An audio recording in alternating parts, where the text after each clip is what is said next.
Hello and welcome to Fintech Impact. I'm your host, Jason Pereira. Today's show, I have Matthew Unger, CEO of iComply. iComply is a modern know your client and anti-money laundering platform that helps enable financial institutions of all sizes to faster and more easily deploy these types of solutions. And with that, here's my interview with Matthew. Hello, Matthew. Good day, Jason. How are you? Good. Thanks for taking the time today. Yeah, thank you for having me. So Matthew Unger, CEO of iComply Investor Services. Tell us about iComply. Yeah, so our focus at iComply is to provide clients with a global, scalable, intuitive compliance administrator. So it's really something that does, our system does a lot of the very mundane, heavy lifting that compliance team has to kind of do in order to sift through all the needles or to sift through all the haystacks and find the needles. And it's really our role with our system is to really streamline each stage of the compliance journey from onboarding all the way to customer data retention policies, et cetera. Okay. So before we dive into how you do that, because that's sounds simple enough and it's a complex issue. Tell me about the history of iComply. What was the origin of it? What was the history? What led you to create it? Yeah, it's interesting. I actually exited a fintech platform in 2014, I guess it was. And one of the things that had occurred there is, as any fintech has to do, you have to build in a lot of compliance. And we built in the compliance workflows we started the company in Canada. So it was for the Canadian regulatory requirements. And when you're dealing with onboarding an individual, performing identity verification, screening them for money laundering risk, maintaining KYC records, any of these different things actually have different types of legislation and they change by jurisdiction. So as we were looking to expand into a new market, into the US, we realized that we had to re-engineer the back end. And then it had to be dynamic to know when to support a client from Canada and do things the Canadian way versus do things in the American way. And we started to realize how complicated this was. So that learning really led me down the path of looking at things, legislation from an angle of could we program this? Could we create programmatic rule sets that allow you to be dynamic? So when you onboard a user, if your bank serves clients in 6 countries, can you maintain all those different jurisdictional logic for each user while still only supporting kind of one implementation in your website, not having to build new brands, new sites for each country, et cetera. So that's really what started us. We started in 2017, and we're actually focusing a lot on kind of the early stage fintech market, a lot of players in the virtual asset space. We actually are very involved with the Financial Action Task Force and several regulators related towards definitions of virtual assets and requirements for regulations, et cetera. But that was really the focus of that market was because they just had no proper compliance tools. If you see any of the KYC tools used in that market, there's a reason they aren't used by traditional institutions. Your data is being sent all over the world. There's hot or not for compliance where somebody gets paid 2 cents to sit and look at the screen and call that facial matching. But if you onboard a user from Canada, from Europe, from California, where the data protection regulation is more severe, you could every instance that your system breaks these rules could be worth a $20 million fine in the case of the EU per instance. So, and that's the minimum fine. So, from our perspective, we really saw that things like KYC, things like compliance need to have a fresh look at how we handle users' data, user privacy. And that's really what led us down this path. Fast forward 3 years to today, and we moved a lot beyond just the fintech space. COVID has really pushed a lot of institutions and very established institutions that maybe were fine with brick and mortar storefronts and onboarding clients. You have to go into the branch, and now all of a sudden they can't do that anymore. So it's kind of moved them into the space of needing to get into handling compliance in a digital way. And I would also say we've seen a lot of more focus from actually more traditional tech players, such as single sign-on providers, identity access management, for things like managing remote workers, managing clients across seas, and just making sure that those identity profiles are secure and that the user behind the screen is the same user that you're contracting through your platform or e-signature or whatever it is service that you're providing. Yeah. Well, I mean, COVID's been the perfect storm of disruption in that space, right? It's like when you take away the old-fashioned way of doing things, everybody's forced, hopefully, to move into the future. That said, though, funny story, I actually tweeted out or blasted out an insurance company for basically saying they were going back to physical delivery of documents. It's just like, and the digital would only be on an on-request basis. I'm just sitting there going, like, you got to be kidding me. So that's just a side note about how ridiculous my universe is. So let's go into what it is you actually do to fix this. I mean, this is not a small problem. Like everybody likes the idea of streamlining, KYC, AML, all important functions, necessary evil in some ways, but protect us in other ways. Like that is a lot of areas to touch. So what is it that you've done that is different than other vendors out there that basically is enabling this to happen with less pain? That's a great question. So I would say one of the primary things that we do that's quite unique is we're looking at compliance in a very holistic sense. Many vendors in the market will do something like document authentication. I'm going to verify that your document is real. So you buy their API service, you do the setup, you handle the implementation, etc. Now you have one thing. And in most vendors, whether it's identity verification, document authentication, biometrics, etc., they have several common things. One, you have to buy it and implement. You could implement 24 different systems just to support one or two jurisdictions, depending on which jurisdiction and what you all need to do. So that becomes very complicated, and many people will buy one service because they say, oh, this one does liveness. But then as they're doing the implementation, the general counsel or the compliance officer or their independent auditor looks at it and says, guys, yeah, they do liveness, but they're sending this UK citizens' data to Indonesia for someone to review, and they have no way of authenticating the user behind the screen who's actually performing the KYC checks. So you run into these types of problems when you have these API services. It's very time consuming to set up. It's very expensive, and you kind of build a bit of a Frankenstein solution. So what we did is we wanted to take a very holistic look. It's not just about onboarding the client, because you may have that client for a couple of years and their passport expires. You may need to do a periodic review or another AML screen on them on a periodic basis. And so what our system does is manage those as workflows and really help to take someone through different stages of verification as well as re-authentications. So a good example of this would be with our tool, rather than implementing a whole bunch of APIs, you copy and paste a snippet of code, JavaScript into your website, and that builds now you have a KYC portal. And so if a user goes into that KYC the Stripe portal, approach, you basically created a simple plugin that they can basically put that in there, but it gets you into your full data flow. But then so once you have that secure encrypted portal built, now it's clicks, not code, to handle configurations. If you want to change how you handle the data of somebody from South Africa, you go in and we make those changes in the back end. So you don't have to worry about all sorts of SDKs and APIs and when to adjust your logic. You can handle that in the back end, configure your workflows by jurisdiction, by risk level, etc. And that allows the system to be very dynamic. So an example in this case is, let's say you wanted to onboard a new client. They go to the KYC portal in your website or in your mobile application, and they get started. What becomes very unique about how we process things is we, rather than saying, send your client's most sensitive information to us, and we're going to tell you if it's good, and then we're going to send you a response back. What we actually do is we send the verification program into the browser of the client. So all of their data stays on their device. Stays within there. Their personal information. So it never leaves their jurisdiction. We can just send you the response without the data and remove all data protection and privacy risk, because it's easy to prove the data hasn't left the device. Now, in the case of many financial services, they want that data, so it can go straight from the user's device, straight onto our client's server, and it doesn't need to come to iComply. So let me see if I have this fully straight, just to make sure I frame this right for everybody listening, because there's some big talk here. Apologies. So essentially what you're saying is you built an interface that to the financial institution user really is, I won't say no code, but it's basically more block-like. They get to basically drag and drop and without code, design their process.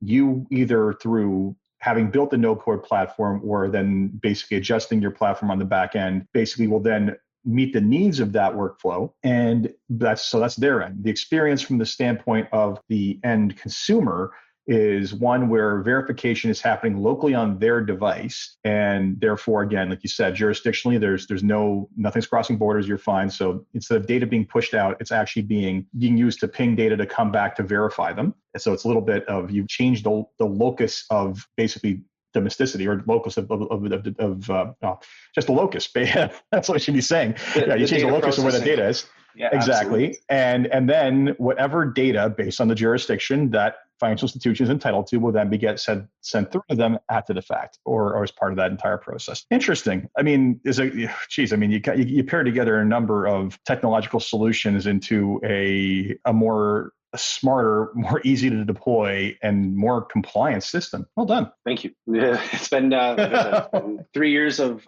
very heavy lifting, and to be honest, what we call client side processing was something that technologically was impossible a year and a half ago. It's only become possible over the last while as we have innovations in browsers, et cetera, and it will only become more. I think this trend of what we've established here with iComply of how we do things, the end user doesn't have to go to an app store and install an app. This just all happens on their device. So as we see, in a couple of years down the road, things like 5G happening, there will be just more and more opportunity to be better at how we handle data, the location of where the data is processed, et cetera, because we don't have these old dependencies before where you needed a massive server to run facial recognition. Well, now my iPhone will do that for me. So why not send the facial recognition program onto the device and have all that data managed locally, which actually also improves the user experience in jurisdictions where there's bandwidth issues. I can give you a really great example. One of the jurisdictions that tested our system quite hard was Germany. So if you're in rural Germany, the internet connection can be incredibly difficult, but we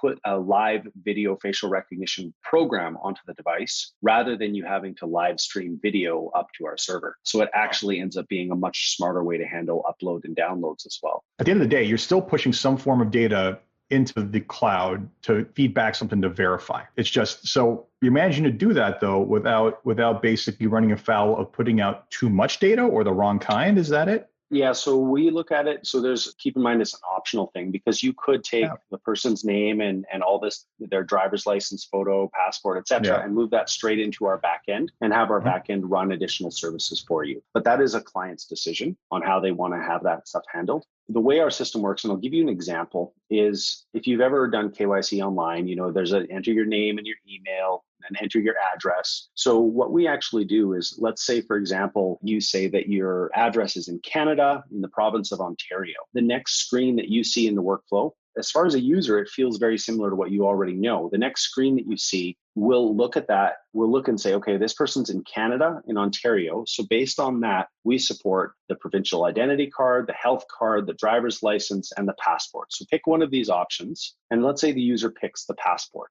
Well, because we already have the address information, what we tell our system is we are expecting to see a passport that should match the Canadian passport file. Please send us the Canadian passport verification program and the template, the government issued template of the Canadian passport. We load that into the user's browser, and then it's actually matched on their device. So all of that performance, how to analyze the document, the specific program to analyze a Canadian passport, as well as the template, is all pushed onto the user's device as they're interacting, inputting their information. We're continually recalculating to say, oh, you know what? We noticed that this individual is doing this, and there's, these 3 parameters have changed. So when these parameters change, we need a proof of address document added.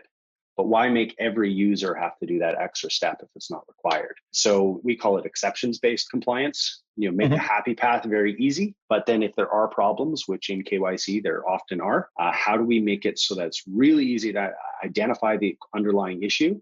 Sift through the noise and really find out what is the key information. Is it a user error? Is it fraud? Is it just a data issue? And then immediately move beyond that, solve the issue, and continue to move through the user through that KYC process.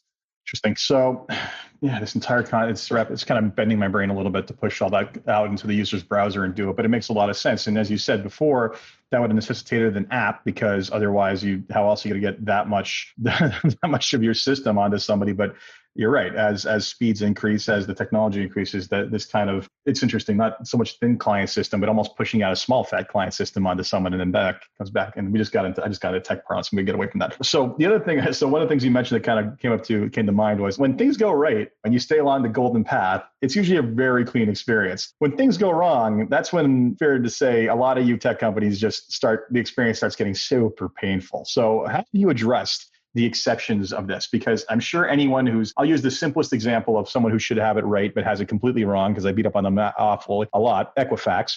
The number of times that people have been like, I can't get into my Equifax report because they seem to think I live at a different address, or they seem to think I couldn't answer this about this one question, or they're like asking you to verify, do you have a debt with these companies? And one of those companies, maybe you do have a debt with one of them, but it's not the company on the card's name, right? So you're not really following it, right? And the number of times people run into problems with this, it's insane. So it's like, how do you prevent that kind of terrible experience? Yeah, that's a great question. So there's a couple of things there, and I think it's a great example. The service of Equifax, and I'm going to pick the Canadian jurisdiction as one example. It does change by jurisdiction. UK is actually very similar to Canada. But the way the regulations work is if you provide certain qualified pieces of ID in Canada, you can take that data and you can check it with certain types of institutions. Equifax is one of them. And in fact, in Canada, I believe there's only two institutions. Until recently, it was Equifax and TransUnion were prescribed. They were the only ones approved to provide that service. So it creates, like you said, it creates these problems. Now, the first thing is checking your address. So that really comes, you say my address is at 123 Any Street. Equifax says, no, it's 123 somewhere street. And now you run into this problem. If you're using an Equifax or any sort of identity verification API solution, you come back with a fail. If you use our system,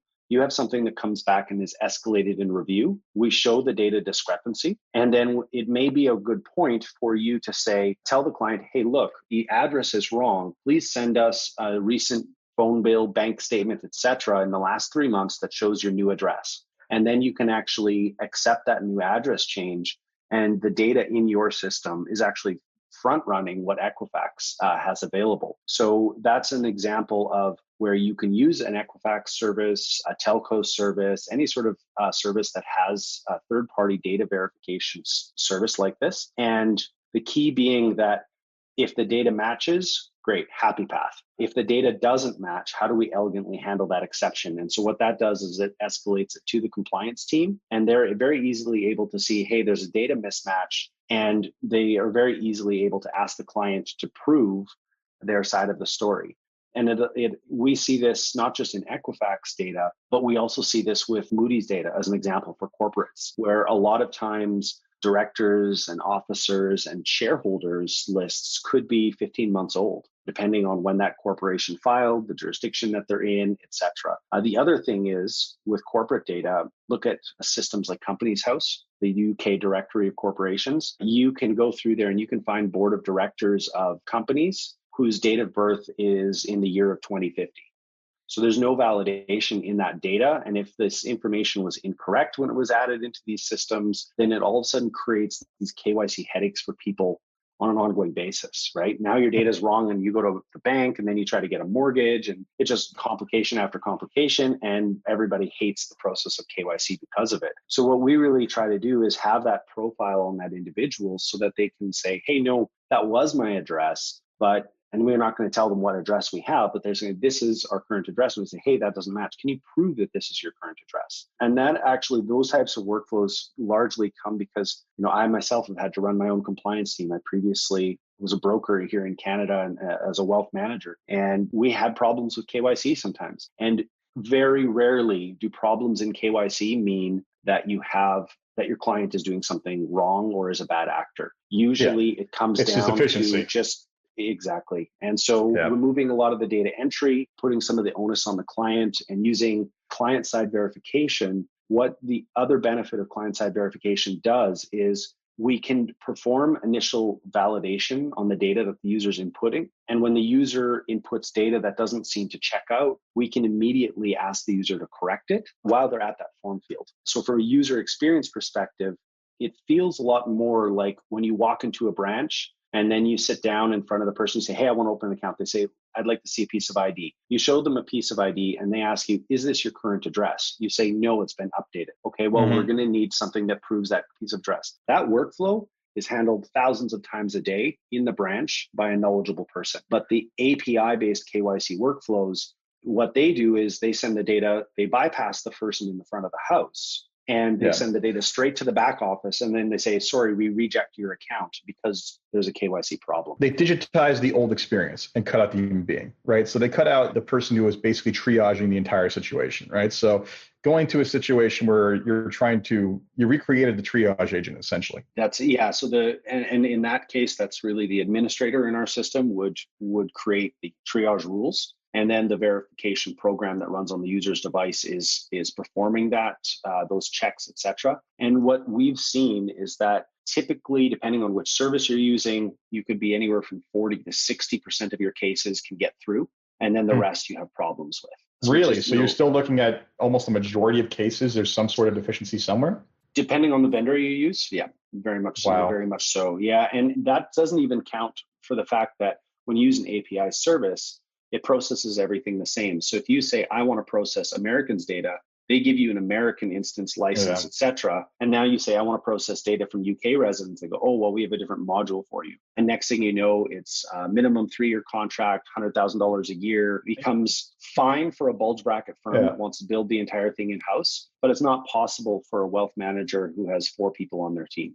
No, it's classic enterprise sales, right? Like, yeah, they price for that level, but if you're talking about dealing with small scale, just investment houses, like you said, 4 people on a team, it's a non-starter. That's a non-starter. So before we wrap up, there's 3 questions I ask everybody. The first question I ask is, if you had one wish for something you can change in your company or the industry as a whole, what would it be? Maybe better standards would be a good word for it, in how we handle users' data. In how we handle users' data within KYC. Yeah. And what I mean by that is, we sometimes, with KYC in many jurisdictions, as an example for GDPR, many firms will say, well, this is for the purpose of KYC, which is lawful processing. Therefore, I can do all this extra stuff. And I really feel like we need to make a change to put the power of their own data back into the hands of the individual. And that will create some challenges in the architecture of how a lot of firms run things, but it will also provide some very good benefits in the area of risk management. Because if you, as an individual, maintain one KYC profile, imagine, for example, your KYC suitability questionnaire. You go to one investment advisor who you have half of your money with, and they say, hey, what's your net worth and your investable assets? You say $500,000. You go to the other guy and you say, and you invest $500,000 with them. You go to another guy and he says on his client suitability questionnaire, what's your net worth? What's your investable assets? You say $500,000 there, and you give him $500,000. Well, in reality, it's actually a $1 million portfolio. And so whatever you're investing on either side with either of those investors is actually 50% of your portfolio, which changes all sorts of legal and compliance issues around suitability. Versus if you could say, I have already completed a KYC profile last week. I did it at Scotiabank, but now I want to onboard I want to be a client of Fasken, and they're using this tool. So now I want to just take the information from Scotiabank that I input and relay that over here. Now you have a consolidated KYC profile, and the user has control and knows who's processing their data for what purpose. I would say right now, that's probably one of the biggest areas in the industry that I would love to see change. It's an area that we are working towards, but it is a big challenge. Yeah, well, I mean, digital identity issues have been the forefront of major concerns and desires for a long time, but it's not one that can get fixed overnight, especially the portability aspect. So second question I have for you is, what's been the biggest challenge in getting the company to where it is today? Our biggest challenge, probably when we started, we were looking at the early stage fintech market. Players in virtual assets didn't really have any tools for compliance. And then that market really basically vaporized in the course of 3 months, dropped by about 94% globally. So we had to very quickly reassess who we were going to take on as our initial clients. The bulge bracket firms take 3 to 5 years to make purchasing decisions in many cases. COVID's accelerating that. But we had to very quickly pivot and start focusing on a different market, because our market just literally, like I said, vaporized over the course of 3 months. It was timed very well with the release of a finished product. And so we had to kind of come in and take that learning and re-engineer a lot of what we were doing to be more broadly applicable, which is where we have the platform today, where we said, let's scrap the APIs. In fact, let's scrap the Ethereum smart contract work for the clients. And let's make this something that's for the virtual asset players. We don't use anything like smart contracts in the more mainstream platform, the KYC platform. But what we just saw was that by changing this approach and going client side, we actually can have a lot more trust and integrity built into the process. So it took us about 15 months to re-engineer things and get it to the current state of where we have the platform today. And, now we continue to, really a lot of the technical uncertainty is gone from that change. But now it's really, a lot of the features and the changes that we do are really driven by our existing clients that want to see updates to the system, et cetera, which is a very good place to be compared to, putting your finger into the wind and saying, I think this is what clients want, versus having real paying clients that say, this would make my job so much easier. This would make your system much more valuable. Last question for you is, what excites you the most about what it is you're working on and keeps you getting out of bed every morning to fight the good fight? Excites me the most about this is there's a number of angles. I think one of the areas that we really see now, especially in the medium to large side of the market in financial services, is the old versus new. And I'll give you an example. One of the largest commercial banking institutions in the US, they spend, with staff and resources and office space, et cetera, every client costs them approximately $30,000 per year to maintain KYC for their commercial banking. So it's an incredibly high cost per client. And this is one of the largest and most well-known firms globally. And this is commercial banking. This is the way it works. By comparison, we reduce the time and the cost associated with an account by over 99%. And it's only once people start seeing it's not just workflow, but it's also about filtering and scanning and optimizing how we use that data with things like artificial intelligence. So that can be something where you may have something like a biometric to do user identification, so you don't have to have somebody in a branch. Well, that's a layer of efficiency. But then if you have somebody manually taking your identity verification records and starting to manually in the system, you get into data processing errors, you get into all sorts of things like that. So what I'm really excited is we show, it doesn't really matter at this stage which firms we show. We get very consistent feedback from compliance analysts, from corporate services firms, people that their job is to process this, that they haven't seen a system in the market that takes this approach to compliance. And that gets me really excited, because we were really trying to do things differently. The way compliance was done 15 years ago when I did my first branch management KYC exams, compared to the way it's trying to be done digitally. In both cases, we see a lot of pain and a lot of cumbersome processes. And we really have been looking at this, not just from the angle of how to make it easier, but also how to raise the bar. So whether that's how you use data or how you handle, as an example, we do support the ability for a user to take a selfie and upload it. But we do recommend our clients that using a live face match off of a live video feed where the client's interacting with the video is much better and is much easier to audit in the future, because you know exactly when this was taken. So there's things like that where that is our client's decision on how they want to roll that out. They go in one box in the back end and make that decision and adjust how live face matching is done. And then once they click save, that's pushed out into the environment. So it really comes down to these efficiency gains, where I worked on a KYC implementation project for one of the larger institutions in Canada about 8 years ago. And in the case of that project, it was 3 years of rollout, several years before I came into the project for planning. And all of the things that we were doing there would not be feasible to the bottom half of firms in the market. Whereas what we have, a startup can get signed up on an Essentials account, and they can be live after an onboarding phone call. No different than if they sign up for DocuSign, Carta, MailChimp, etc. We really want to make this something that meets kind of the modern expectation of internet delivered services.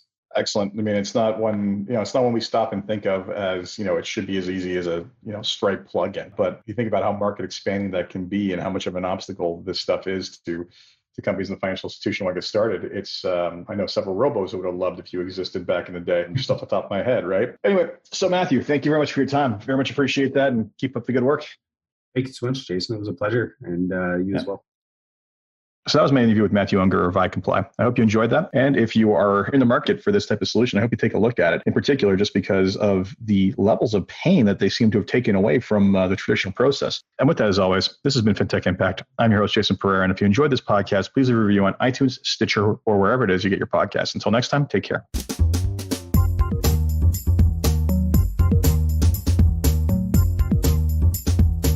This podcast was brought to you by Woodgate Financial, an award-winning financial planning firm catering to high net worth individuals and their families. To learn more, go to woodgate.com.